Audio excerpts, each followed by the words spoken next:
Hello! Today we are reading and critiquing Satisified.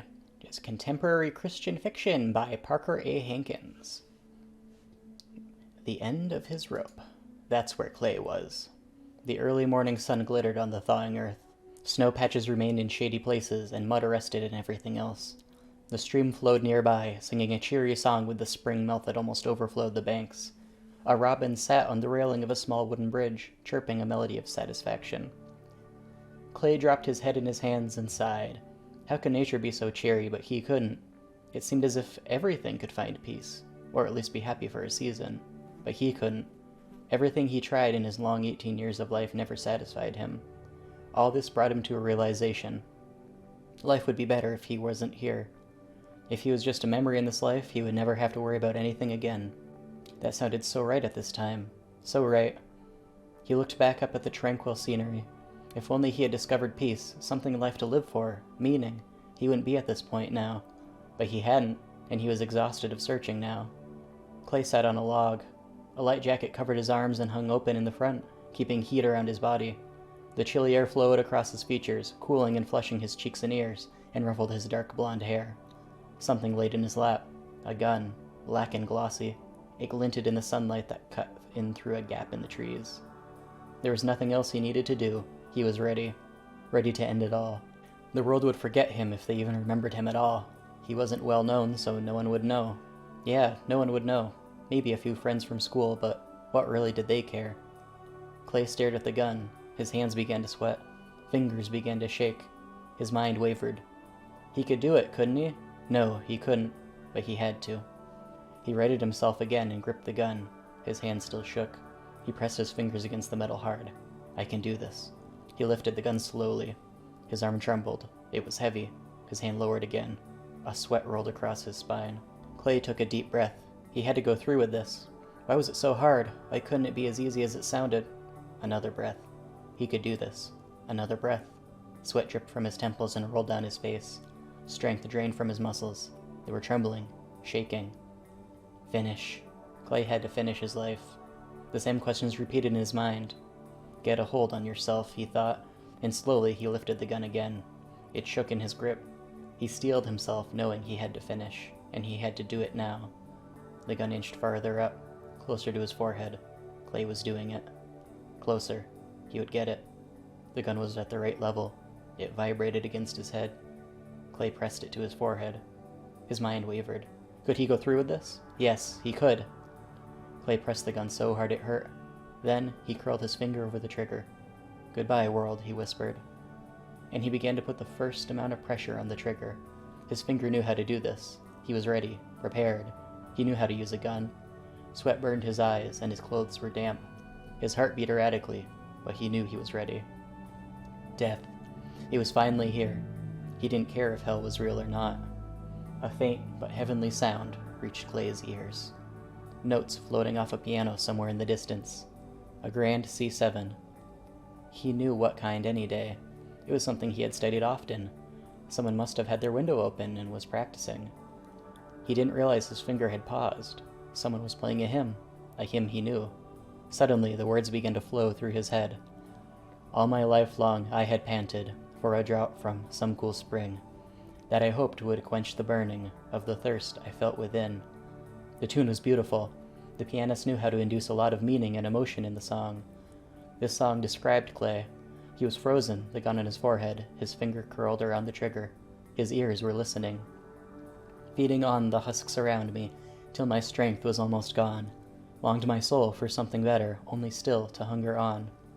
The music continued to play as the words flowed like a river through Clay's mind. He realized this hymn must have been written by someone who was thinking like him. Exactly like him. Poor was I, and sought for riches, something that would satisfy, but the dust I gathered round me only mocked my soul's sad cry. And the chorus began to play. Clay knew the pianist had waited for the chorus for a reason. It gave the arrangement the perfect meaning. Hallelujah, I have found him, whom my soul so long has craved. Jesus satisfies my longings, through his life I now am saved. The words were beautiful. Tears began to drop from Clay's eyes. The pianist built the song to a climax. The music became powerful, amazing arpeggios and fluttering scales flying from the pianist's hands.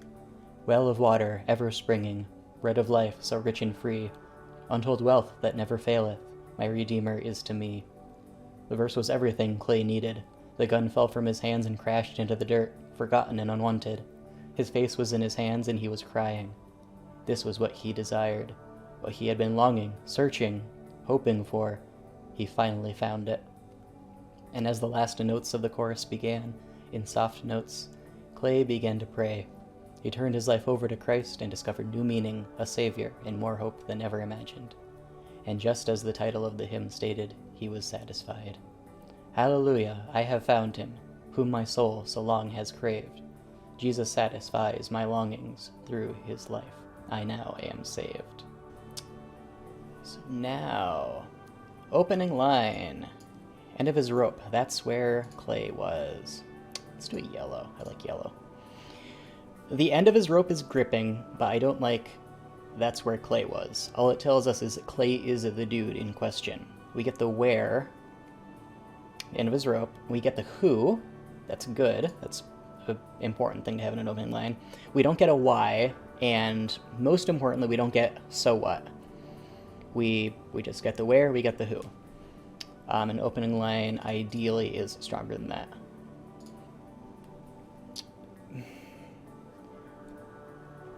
It's a nice bit of description here, setting the scene. Good job with that. I read this a couple times, this opening paragraph, and I couldn't decide if I liked it or not. If I was just reading it without being terribly critical of it, I think I would, I'd like it. My first reaction is, oh, that's a ton of modifying words there, ton of adjectives. But read out loud, it sounds fine. That's really the most important thing. I got a good sense of the scene. It sounded nice. Just good job. All right, so here, so you have some weird tense usage. Maybe not weird tense usage. A bit. You kind of got past and present working here, and some introspection.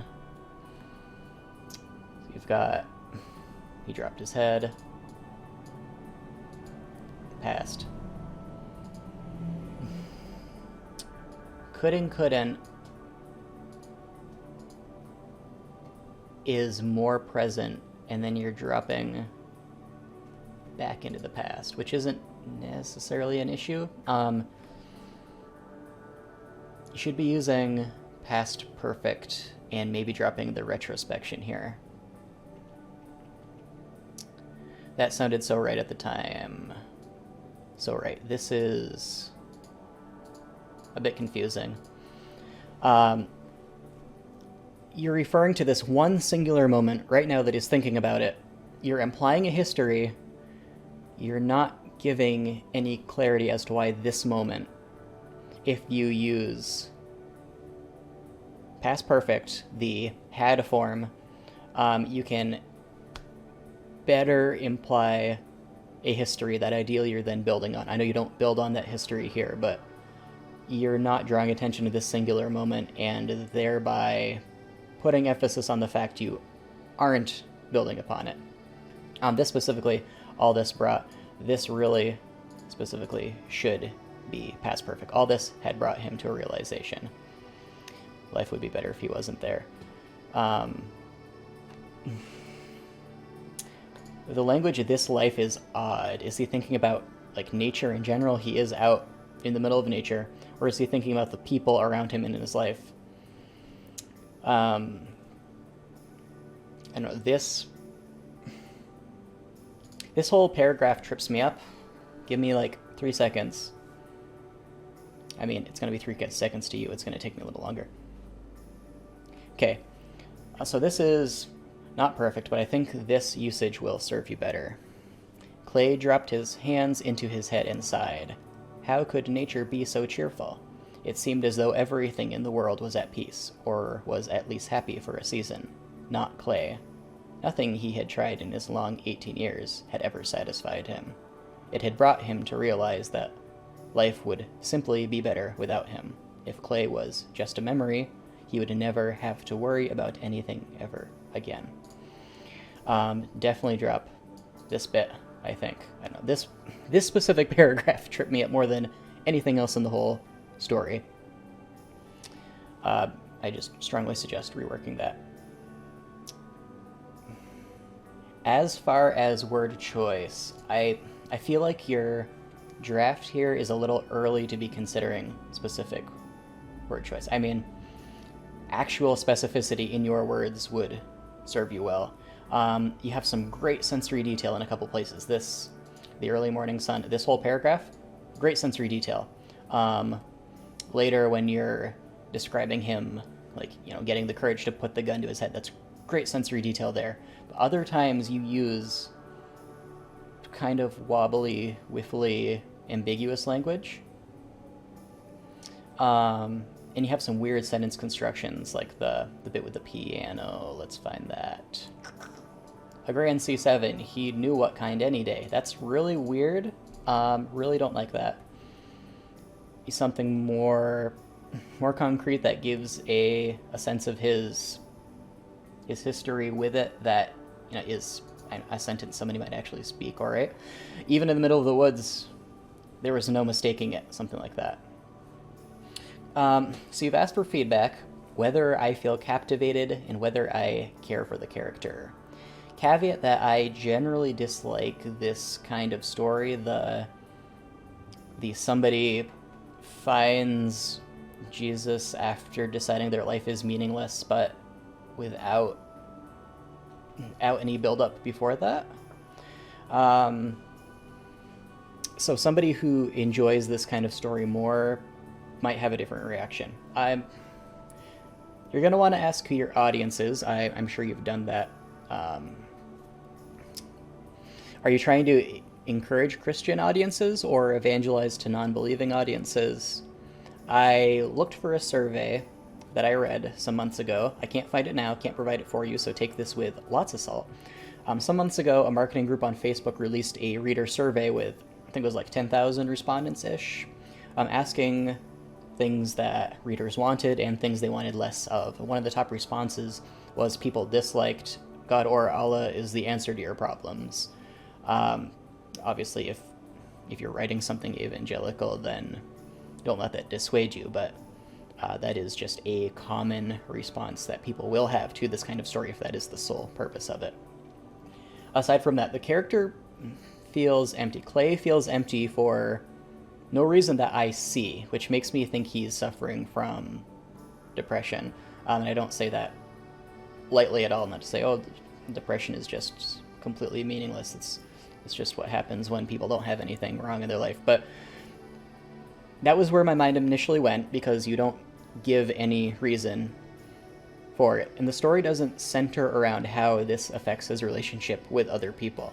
We don't see anything concrete he yearns for aside from some kind of ethereal peace and meaning. And sure, that's something everyone yearns for, but we process things as concrete problems, at least in our heads. People are, in fact, pretty likely to misattribute a problem. No, maybe your job or spouse or whatever isn't the reason you're miserable, but you might think that's the case until you get a better perspective. Has Clay gone through anything like this?